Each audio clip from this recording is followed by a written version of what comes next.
Hey guys, welcome back to Crypto Maniac. In this video ay ipapakita ko sa inyo ang easier way on how to join the Kinza airdrop. Okay? Before that, update lang tayo na nag-start ako nito kahapon and as you can see, meron na akong 1.02 airdrop point. Okay? Every 0 uh 12 a.m. to, so UTC every day, which is 8 a.m. Philippine time. Okay, so every 8 a.m. Philippine time, nag-update sila ng point sa mga eligible ng kanilang airdrop. Okay, so hindi natin alam kung ano ang equivalent nito sa Kinza token, pero as I've mentioned yesterday, ang Kinza Finance is backed by Binance Labs and most of the time, pag backed by Binance Labs is magandang naging value ng token. And madami kasi ang users ng Binance, madami ang nakakapag-join sa airdrop. Again, in this video, hindi natin kailangan gumawa ng Binance account kasi from MetaMask account, doon na tayo bibili ng ating BNB na i-stake natin dito sa Kinsa Finance. Okay? First, kailangan natin gumawa ng MetaMask account. Okay? So, ilalagay ko yung mga links nito sa description. Pero it's metamask.io. Wala siyang create account eh. So, try natin click tong connect.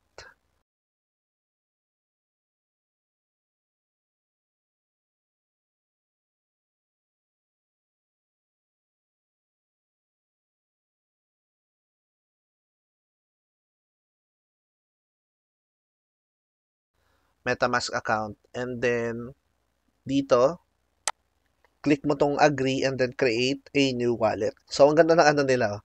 Kung nasan yung mouse mo. Di ba? Sinusundan niya. Pero anyway, ayan. Create a new wallet. And then, basahin nyo na lang to. And then, set kayo ng password ninyo. Okay, so make sure na kayo lang nakakaalam nitong password. Okay, so very important. And then, secure natin. Or, ganito kasi yan guys, meron itong ibibigay sa inyo na phrases. Sige, ano ko na lang, pero hindi ko gagawin tong yung wallet na to. Para at least may idea kayo. Okay, so ito yung phrases niya guys. So, kailangan ninyo itong i-save, okay?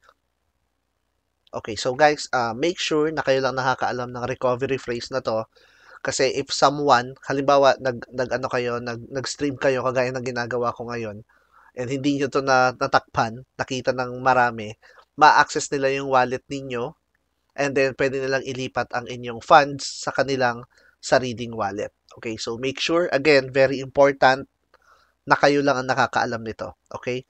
So, copy to clipboard natin and then i-save natin sa notepad. Okay? And then you click next. And then sabi dito, kailangan natin buuin to in order for us to log in. Okay, so yung number 3 na word is catalog. So, copy mo lang. And then yung 4th is umbrella. Okay, and then yung 8, 5, 6, 7, 8 is middle. And then confirm. Okay, so ayan, got it. And then your MetaMask install is complete. Click mo yung next and then you click done. Okay, close mo lang yan and then if you have time guys, basahin nyo lang itong mga to, but the safest way again, make sure na kayo lang nakakaalam ng inyong recovery phrase. Nagawa na yung wallet natin. Pero, ang initial na wallet na nilalagay nila dito is itong Ethereum. Okay? So, ilalagay natin yung BNB chain, which is this one. BNB chain, 56, BSC, dataseed. So, i-approve nyo lang yan. Okay? And then you switch to BNB. So, sa mga baguhan, guys, huwag kayong mali dito. Okay? Make sure na BNB chain to. Kasi, iba-iba yung network natin. Meron tayong Ethereum, meron tayong Linia, meron tayong Polygon. Sobrang dami ng mga networks. Make sure, again, na BNB chain. Okay? So, sa inyong account, same lang yung address niyan. Pero, ayan nga, importante na nasa BNB chain kayo. Okay, so click nyo lang yung add network, kagaya ng pinakita ko kanina. And then from this page, click nyo lang itong buy and sell. Okay? Okay, so get started. Sorry guys, nauubo ako. So click nyo yung Philippines. And then select a payment method. So may option dito guys na ayan. So GCash. Ayan, 'yan ang maganda dito kasi uh, madali na para sa atin na bumili ng tokens using MetaMask. Okay? So Paymaya. So choose nyo lang diyan kung ano yung available sa inyo. Okay? And then when you buy, guys, make sure again, tingnan nyo dito, Ethereum yung nakalagay.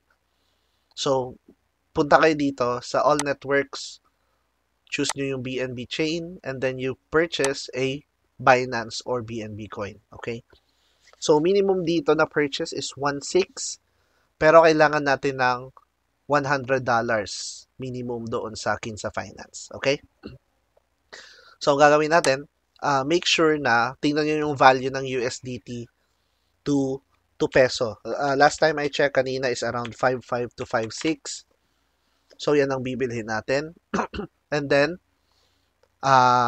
click nyo lang tong, pili kayo dito.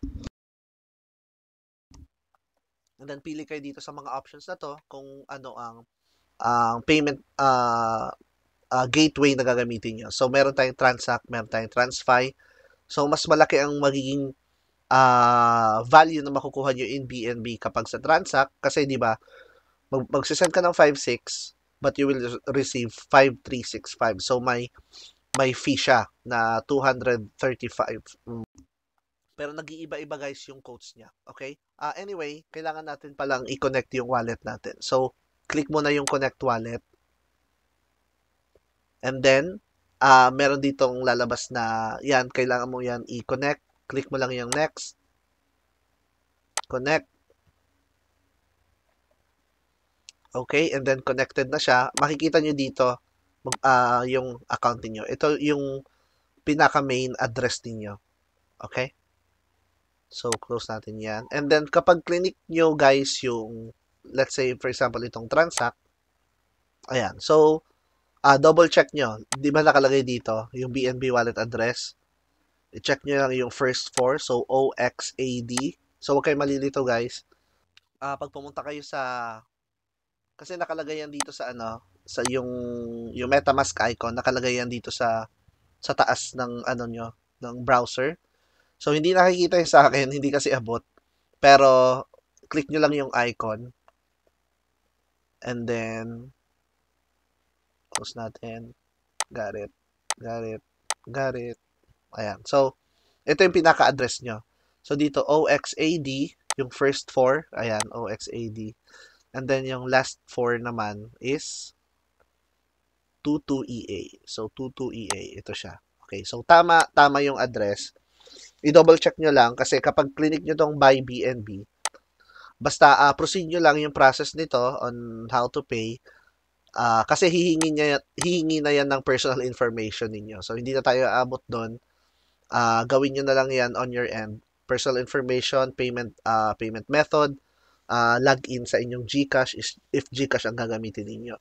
And then, once nakapagbayad na kayo, pag-click nyo dito sa icon ng MetaMask, sa taas, it should show you your total BNB value. Okay, so BNB value yung lalabas dito. It should say $100. Maganda guys na maglagay kayo ng $110 kasi yung remaining 10 is gagawin natin siyang parang backup natin siya for gas fees.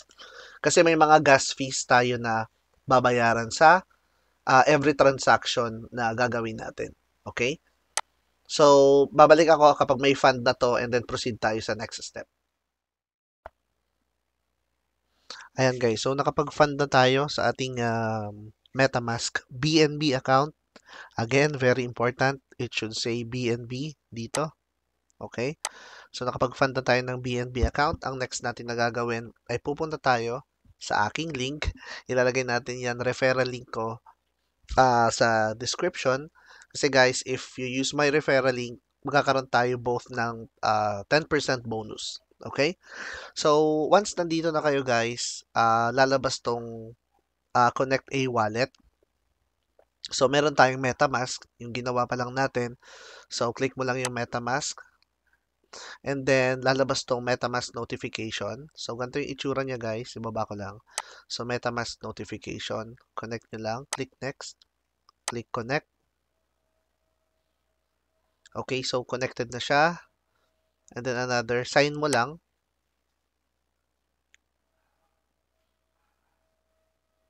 Ayan. So, you just successfully bind. Okay, so andito na yung address mo.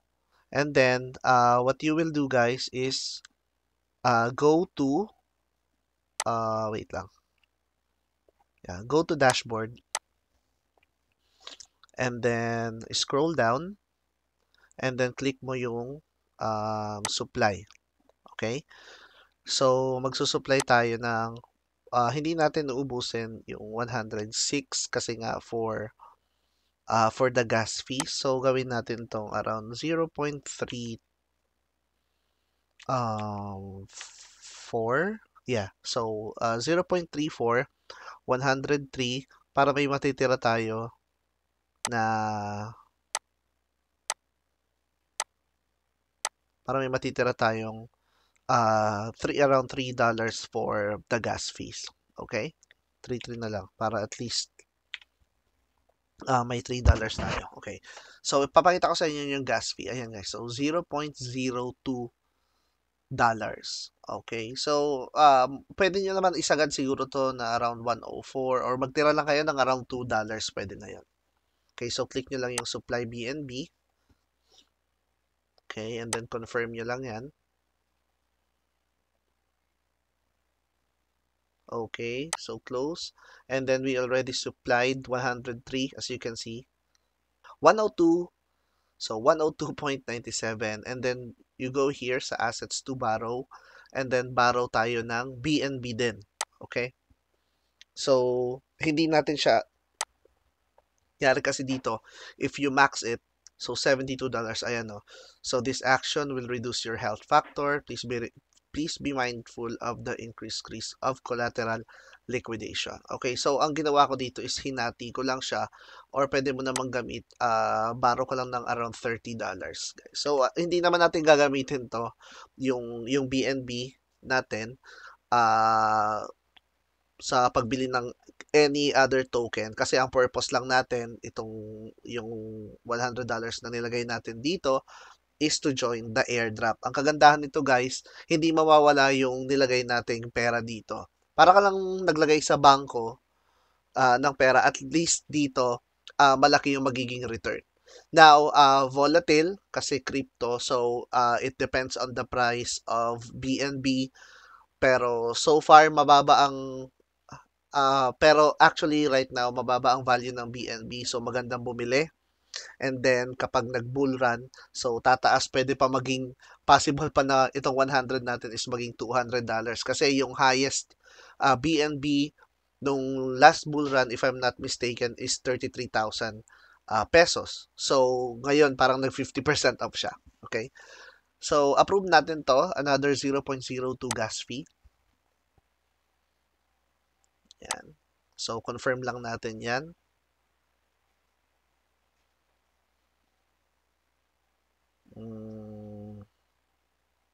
So, the last time na ginawa ko to, parang nag-error din siya ng ganito. Na hindi siya nakapag-borrow. Pero wait natin. Ba't ba labas na labas to? Approved. So, hindi siya na-approve. So, refresh natin to. Kasi dapat lalabas dito yung borrow natin. Ito yung currently ito yung ating health factor.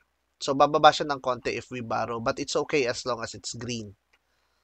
Okay? So again, borrow 0.1, borrow BNB, confirm. It says it's borrowing. So naglo-loading guys, nakikita nyo naman. Okay, so all done. Okay, close. So okay yan guys, so 2.55 and then that's it. So nandito yung pera natin sa Kinsa Finance and then we are waiting for the airdrop na hopefully malaki kasi narinig ko sa ibang mga YouTubers na nagkin sa airdrop din. So they are possible na malaki yung makukuha nating returns with regards dito sa airdrop na to. Kasi hindi ko alam, mas matagal na naka-supply tayo dito is mas magiging okay ang points na makukuha natin. Mas madami. Kasi in a daily basis to. So, kung gusto nyo guys na 2 points every day, so i-times 2 nyo lang yung $100 nyo. And then, if you want to check the points that you earned, dito siya. So, again, it's 8 a.m. Philippine time. Every 8 a.m. siya nag-update. So, sa akin, meron na akong 1 point kasi kahapon ako nag-start. And then, guys, para sa akin, this is time sensitive. So, if you want to join the airdrop, mas maganda na mag-start na kayo ASAP. Again, this is my referral code. I'll put the link sa description so we get 10% bonus. Okay? So that's it for this video. If you have a question, please let me know. Comment lang kayo. Make sure to subscribe para updated kayo sa mga next airdrop post natin. Thank you.